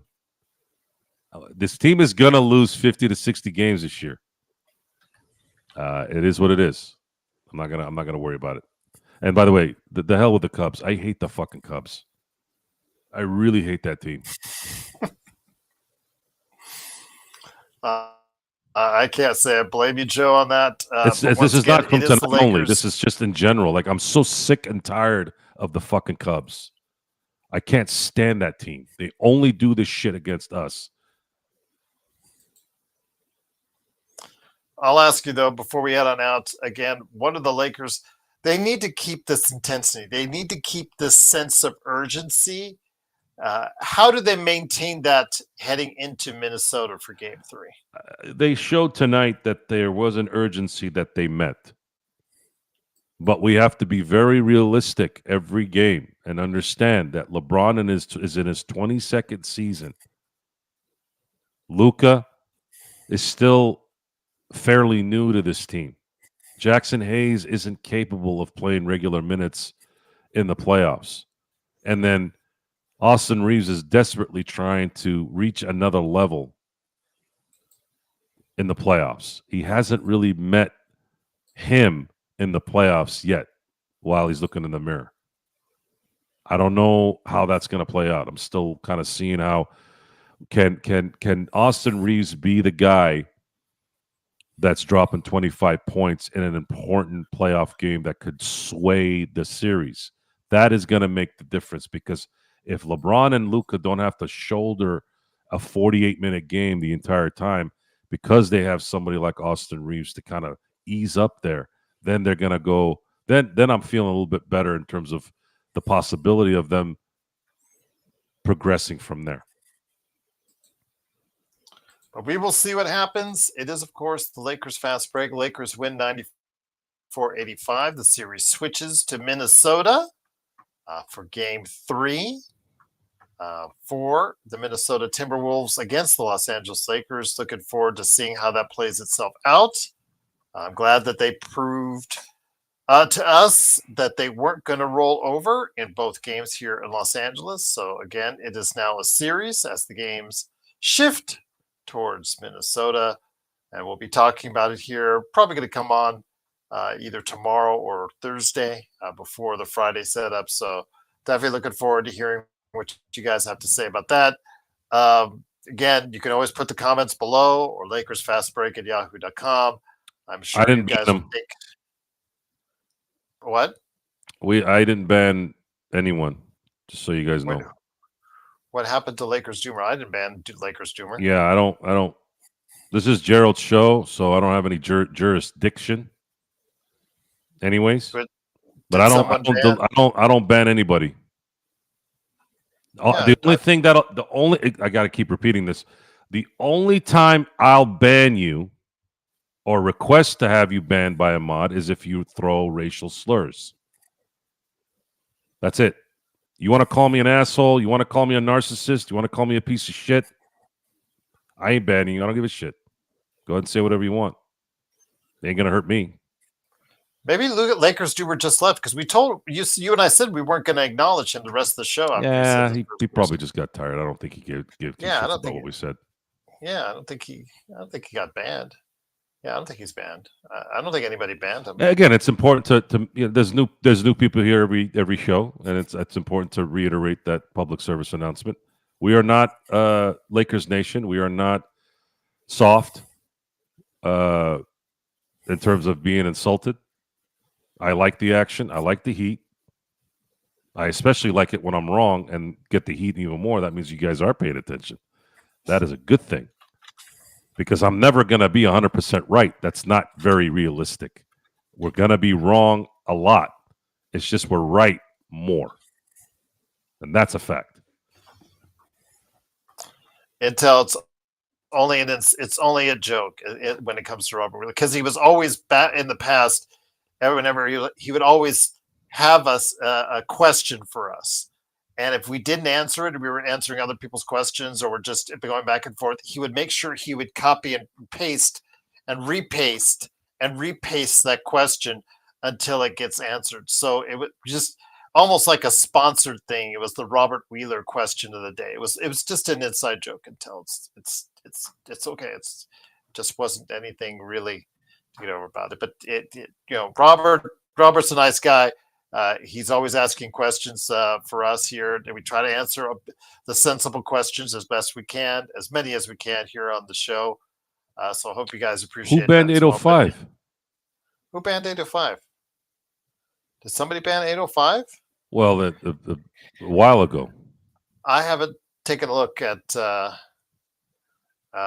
who's been banned lately. I see eventually on my YouTube, but what'd you say, 805? Did you insult somebody's spouse? Inside joke to who? Inside joke to us. It was to us. And so it's. What about outside jokes? Yeah, there you go. Outside jokes, but I prefer outside jokes. I don't know. Do you have an issue with Robert Wheeler and him asking a question? I don't know. So wait, someone cracked on Robert Wheeler as being a fake, right? Who was that? Did somebody do that? Was that on Saturday? Somebody said that Robert Wheeler is some other guy or something. I remember like a month or so ago. Oh, okay. Because I know we have people with multiple personalities and multiple profiles on the show. I know that our trolls. I wasn't saying anything like that or racist. I was literally talking to the trolls. Yeah, I don't know. 805. I'm sorry. I wish I knew what it was. Might have been a mistake. Yeah. All good. No worries, Intel. Yes, Robert is the best. He is passionate. Although this question today, it's kind of like, why would you not want to go all out in games 3 and 4? I mean, they may not have enough going all out. They may not have enough energy. That's it. In game 4. Yeah. Yes. I want everyone to be prepared that you have a 22-year veteran that is being relied on to play 4 series to win a championship in an era where everybody is a thoroughbred. Whether they're great players or not is irrelevant. They're all thoroughbreds. They are running back and forth more than we remember. Still, the possessions, Sean had pointed this out in terms of his research. Possessions are only about a possession and a half more than they were in the 90s. But the activity is there. The activity is much more erratic. I love it. Intel Wild says, "Hey, Joe, Dodgers are kind of sucking, bro." And I'm looking at the standings just now, Joe. They're a game off of the best record in the major leagues. Well, they were yeah, before this late inning loss that should have been a win. They had the best record in the league, and that's the status they've put themselves in. They're the world champs. I'd like to be sucking that bad, Joe. They're the world champs. You're number 2 in. Yeah, they're the world champs, and they're expected to win more games than not, and I get it. But this team is going to win 100 games. I don't care if they win 114 games or 117 games. There's only one thing that this team is built to do, and that is to win in the playoffs. If they get past the divisional round, I don't see anybody beating them. I think a key also as well was the Lakers really shut down the Minnesota Timberwolves transition. Remember, on Saturday at one time, it's a 23-0 advantage on the fast break for Minnesota. Today, that gap was decidedly changed. That really helped out the Lakers. Your thoughts on that as far as how that was worked? Again, when you're shooting 20%, both teams are from 3. I'm not expecting much in the transition game, but it certainly does help as far as the Lakers getting back, making defense a larger priority in this game, Joe. I could not believe how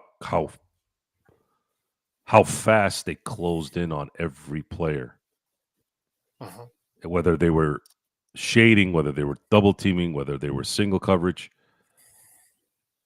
no matter what was going on, pick and rolls, swinging to the weak side, it doesn't matter what it was. They were on them like flies on shit on a really hot day. And all the best, Search. And they did that later, Search. Thank you, bud. And they did that for 48 minutes. When their offense was anemic, they still were playing defense. They still were a nuisance. And on top of that, when Minnesota was forced to get to the paint, they had 1, 2, 3 guys just like gnats on them at all times. Once in a while, Edwards would get in, find a path, get to the basket. Naturally, that's going to happen during a 48-minute game. But overall, it was as might have been the best defense I've seen since 2020.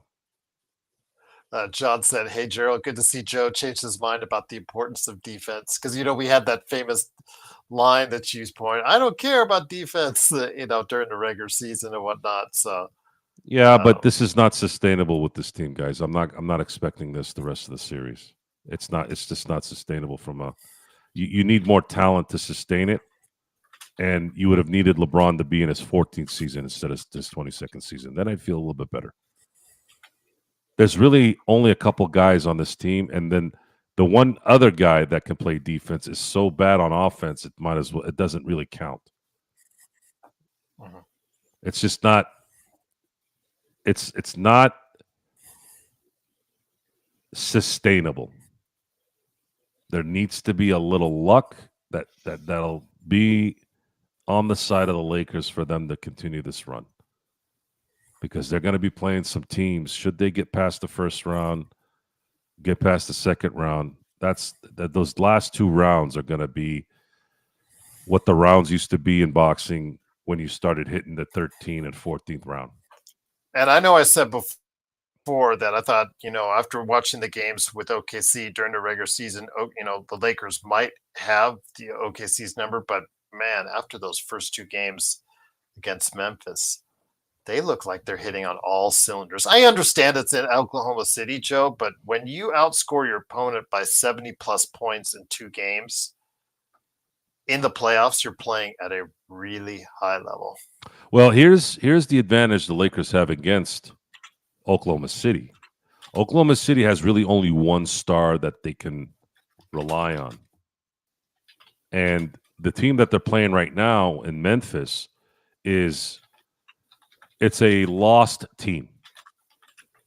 They're lost. It's very likely that there's going to be major changes coming this summer for the Memphis Grizzlies. So I'm not trying to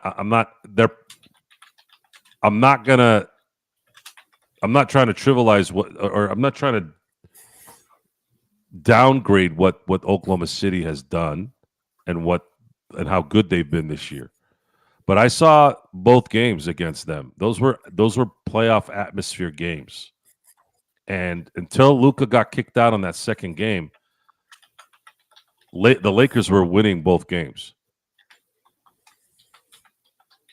They're not going to blow them out like they did in the first one, I don't think. Maybe they could if they face each other once. But once you slow things down in the NBA, much like how they kind of slowed things down tonight, you start to dictate a little bit more because you have two guys on the Lakers team instead of one that can handle high-pressure situations. Two is always going to be better than one. Oklahoma City only really has one that does that right now. If you look at the Minnesota Timberwolves, Anthony Edwards, sort of, he's the guy, right? If you look at Houston, they don't have anyone.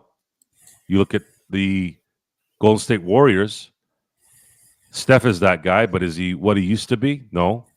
Stay in front of him. I think you make it difficult for him to do what he needs to do. And then you got Jimmy Butler, who he'll have his spurts here and there, but at some point he'll run out of gas.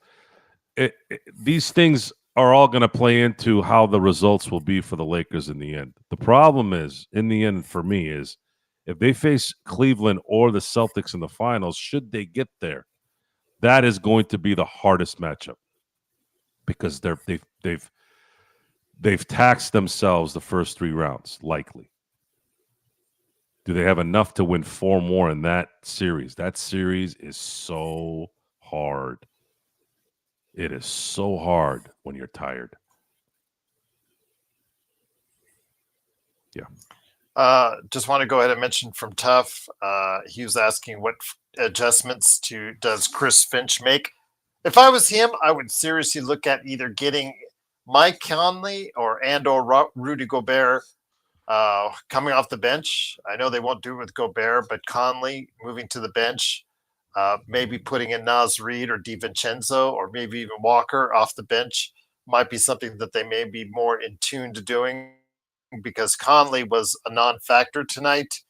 Your thoughts? What changes do you think Chris Finch will make?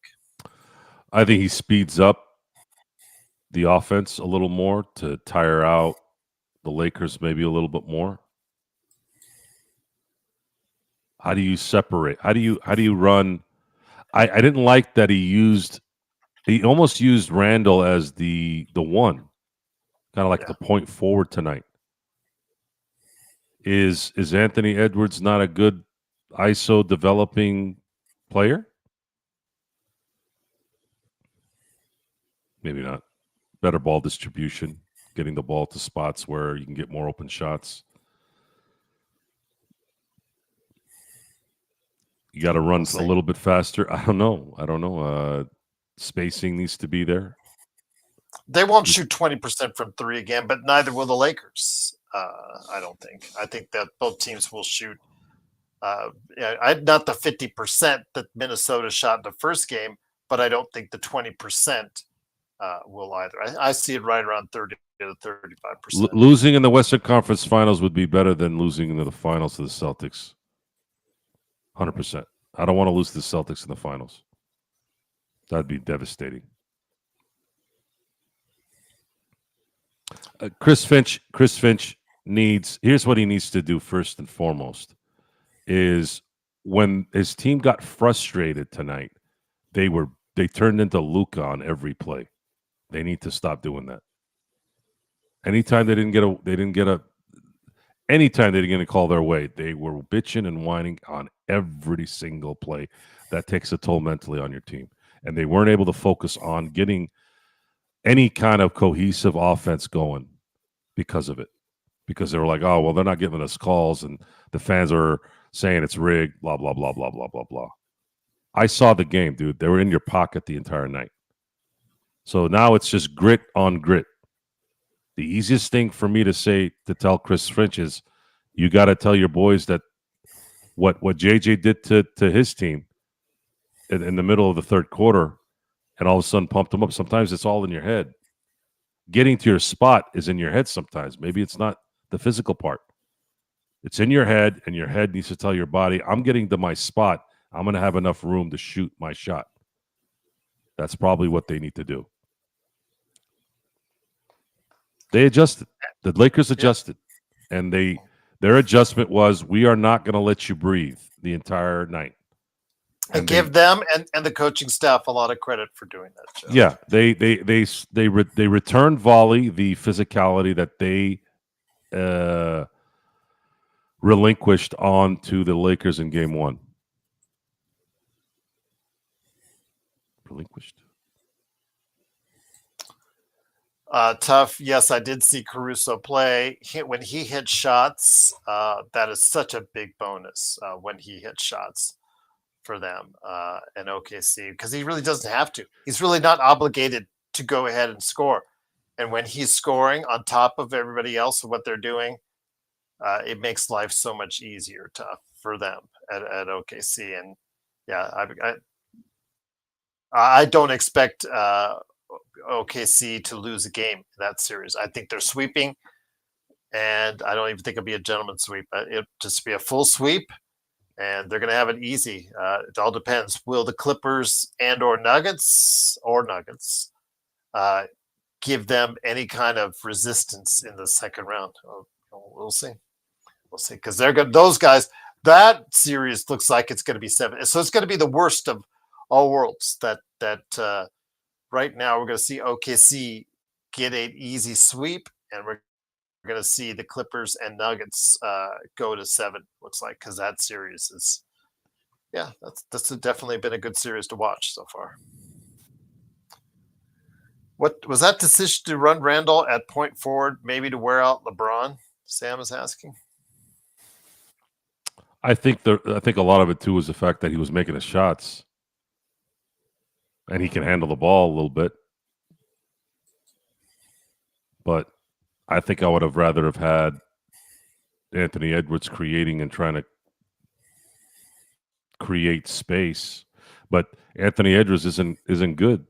He's kind of the Anthony Davis of guards, and one of his major deficiencies is he can't find the open guy on a regular basis. If he did that, he would be an MVP. That's really his only missing trait. His defense is okay. I think he can get better there, but he's kind of got shit for brains. He plays off his talent. That's it. I felt like I didn't even know he was playing half the game. And that's always been my gripe with him, besides this year when I found out about his decision-making off the court. I mean, he's a piece of shit off the court, and he's a guy that just relies on his athleticism. The second that athleticism starts to go away, he'll quickly be gone. He'll quickly become Tracy McGrady the last 5 years of his career. And he doesn't hold a candle to Tracy McGrady either, by the way. Tracy McGrady would dust him in no time when he was in his prime. Well, with that, Jay, this is probably one of the worst crowds I've seen in a long time. I feel like they're playing at a church sometimes. Absolutely horrid. They were showing celebrities, and I'm like, really? The guy from How I Met Your Mother is the celebrity they're showing? That's the celebrity. They used to show Jack. They used to show Denzel. They used to show the true movie stars. They showed Jack today, but his name was Jack Black and not Jack Nicholson. I love Jack Black. I do. But The guy looks like he's rolling out of bed at any time I see him when he's out. Is it great to be Jack Black though? You got that look, and yet you're making tons of cash. Yeah, Yeah. well, there's Minecraft movies still doing well. he makes very good decisions on films, and I know a lot of people that don't like him. They don't think he's funny, but I don't know. I think Jack Black maybe does things that I do that I enjoy. This kind of quirky type things. He's that, very acceptable. He's very approachable to a large general audience, Joe. So he may not be for certain types of specific audiences, but he reaches a broad spectrum.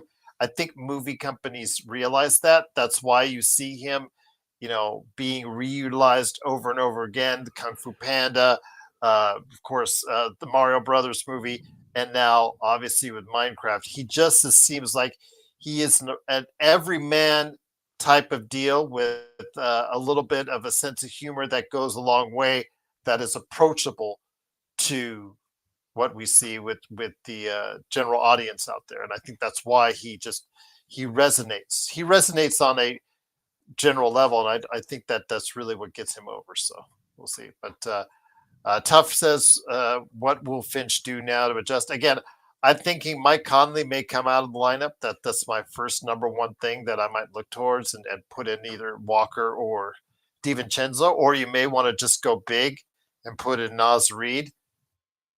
And there you go, because Conley going 0 for 5 and really being the smallest guy out there being picked on the defensive end could continue to be a problem for Minnesota, Joe. True, but I didn't see much difference when the DiVincenzo. The Lakers played the best defense I've seen since 2020 tonight. No one really got comfortable tonight. They really weren't. Even if Julius Randle had a good game and Edwards had his usual, they didn't look comfortable. And they had to play 40 minutes to get those numbers. This was a defensive ass whooping by the Lakers. I would prefer, with a couple days off, for them to do the exact same thing and then just kind of be cautious of how to adjust when they adjust. That's how I'd look at it. But I don't know if they have enough stamina to do that for a series. I don't know. We will find out. It is, of course, the Lakers fast break. Once again, the Lakers win 94-85. Truly appreciate you joining us. If you haven't already liked and subscribed, even you haters out there, go ahead. At least you were here for an hour and 48 minutes trying to troll us. You can at least do something to help out the channel. I mean, it's already the fact that you probably watch some ads does help out the channel, and you're already getting the show on your algorithm. That already helps out. But yeah, just while you're here, like and subscribe. You've already left comments, so go ahead, at least help us out there if you're going to go ahead and be here for a while. But Joe, my friend, Joe Sorrell Experiment, also as well, once again, reminding you, get his game that he helps finance. Of course, that's Corrupt, Coreupt on Steam, which is available now for just $5. $5, 80% off. Limited time offer on Steam. Okay, you get that first, and then you get Elder Scrolls Oblivion, the remaster. But then first, you get and play a few hours of Corrupt. Joe, what's on tap for you later this week with the Joe Sorrell Experiment? We'll talk more Dodger baseball after this 2-game stint before they break Thursday. The draft is coming up. We'll be talking some football on Thursday as well. I talked to Chris already. Chris Lardieri from Inside Sports Fantasy Football. He's raring to go, Joe. So I don't know if this is going to be a franchise shifting draft for some of these guys. I don't think it is. I think there's too many question marks, but you never know. I didn't think Josh Allen was going to be what he became due to the fact that he wasn't necessarily an accurate passer in college when he was at Wyoming. And I was figuring, well, if you can't throw in the whack at the time, how are you going to throw in the NFL? Well, he put in the work and he made sure he was able to do it. So there's always that surprise. There's always that player or the players in a draft that'll go, wow, how did they drop to the third round? How did they drop to the fifth round? That's the beautiful thing about the NFL. You can find your franchise quarterback in the seventh round. Although I think San Francisco's battling how they want to pay Mr. Purdy. And I have been hearing some rumors. Are they going to trade him on draft night for draft picks and a player? Heard one that was interesting. TJ Watt, first pick, second pick for Purdy to go to and make a deal with San Francisco. I heard it, but I don't think it was a real rumor. So yeah, well, if that's the case, they've already won. San Francisco's already run already because remember he was the last pick in the draft. He was but Mr. now irrelevant. but the problem that was great when they were paying him minimum wage in NFL terms. Yeah. But once you start paying him $30-40 million, $50 million, then he's no longer the last pick in the draft. Now he's a first overall pick, making first overall pick money. That's the reality of that. And the Yorks, I put them in the same category as a used soiled dish rag in terms of an ownership. John Lynch is a great guy. I think he's fantastic. Kyle Shanahan is a brilliant offensive mind. The only problem with Kyle Shanahan is he's the worst closer I've ever seen in football. Ever. He cannot close a screen door when it matters at the end of games. One of the worst I've ever seen in terms of a coach. But their ownership is trash. San Francisco, the owners of San Francisco, the Yorks, are absolute trash. They're terrible for anything. I don't even want to compare. I don't think they're even they're worse to me than even the Dallas Mavericks owners. And Bidwells are always, kind of on top of my list. The McCaskies are up there. Mike Brown in Cincinnati's up there. Irsay in Indianapolis is a freaking chode. These guys only exist as owners of the NFL because of the massive TV contracts that they've evenly spread out to all these teams. It takes a major shift to sell.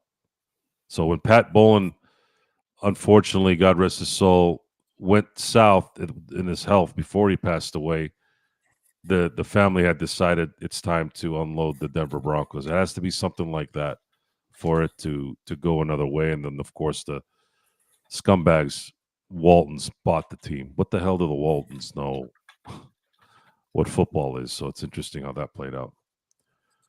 We'll see. We'll see what happens on Thursday. I'm looking forward to it. Should crypto turn on the lights to show the crowd? I don't want to see the crowd. I've seen the crowd. Don't get Joe started on that. Yeah, that's just no. I don't want to see the crowd. Okay. JSJ, how many times have you already heard him during our playback? The playbacks. I liked when they were showing Jessica Alba. I think they need more celebrities like that.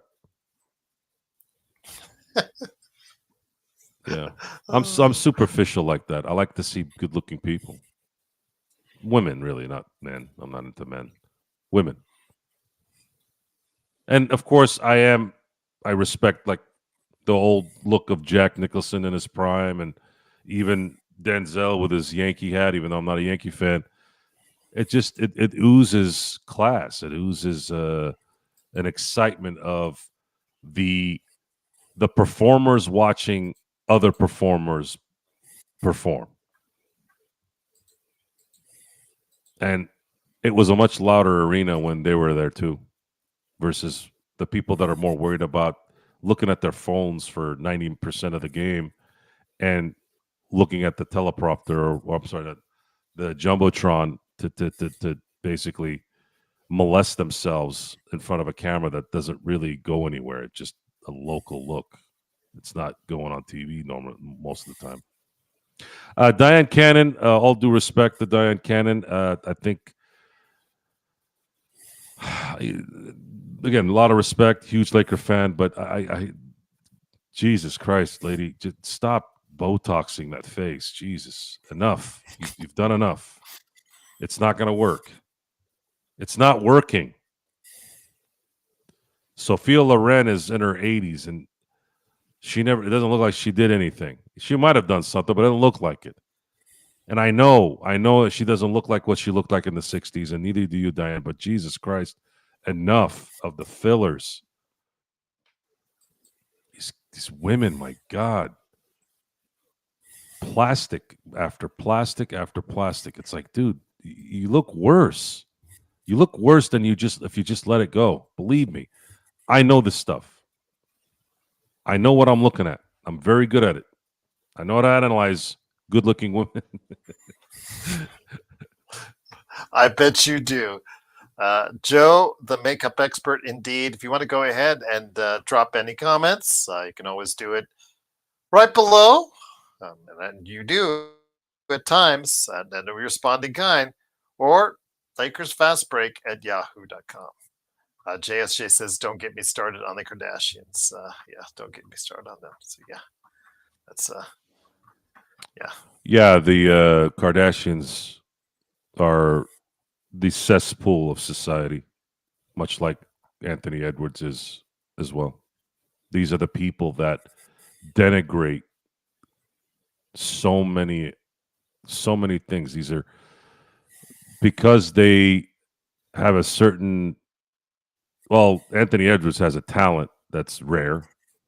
They hit on what and the right timing of how one views entertainment. And I've had friends of mine that I like a lot, good friends that just talk out of their ass about this stuff. I'm like, will you shut the hell up already with all this? Just because somebody's a good business person doesn't mean they should be anywhere near a public forum. This is a cesspool that insult family, real family, how to raise your children. You want to be a skank, you want to be celebrity, the celebrity of whatever, that's fine. But when I see kids that are involved and I see the desecration of what a union is supposed to be, and it's over and over again. Look, people make mistakes. I get it. People get divorced. I get it. Things don't work out. People have a moment where they're of weakness and do bad things. I get that. But the fact that you perpetuate the continued stupid decision and actually reward it, that's the part that's just puzzling to me. And people and you wonder why the country has turned into what it's turned into, a sideshow, a circus, depending on no matter who the leader is or whoever your boss is. Like, these guys all seem to live that same hedonistic life. And also, why do we need to know everything?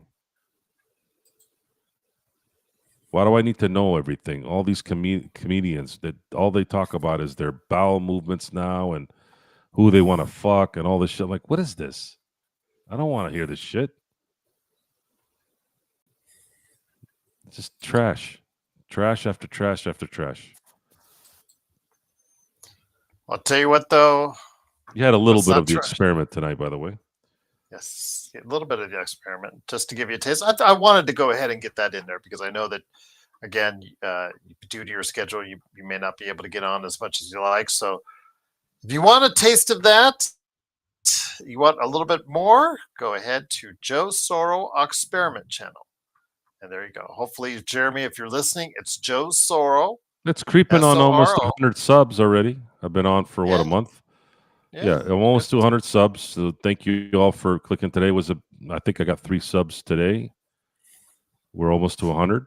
And we'll just keep building the show until one day I have a line waiting outside my business ready to kill me. By the way, Sam, it's the end of the Western Conference Finals. Is the last day for TNT and the NBA coverage for them. So just to let you know, they don't ever do the NBA Finals, but they do always to the end of the NBA Western Conference. The ESPN usually gets the Eastern Conference. But now these days it's a little bit different, so maybe a little bit. But I do know it's usually the TNT gets the Western Conference, ESPN usually gets the Eastern Conference. But yeah, that's when we'll end. But of course, inside the NBA will continue on, so you will get to see more of Charles, Kenny, Shaq, and Ernie. So go ahead and check them out. But again, for us, it is of course the Lakers fast break, 94-85 victory. The series is tied, heading to Minnesota. Joe will be back for the experiment. We'll be back hopefully before then with the Lakers fast break as well. And then of course Friday on playback.tv/Lakers fast break. During the interim, there's also Joe Soro and his experiment showing the Dodger games. And then don't forget John Costa's Clutch Talk and Lakers Corner channels as well. So for Joe Soro, of course, also as well, John Costa, me, Gerald Glassford, thanks again for watching, listening. Lakers tied 1-1. Will it go and be a better time in Minnesota for the Lakers? Will they set the tone in Game 3? We'll find out, and we'll be here to talk about it right here at the Lakers Fast Break Podcast.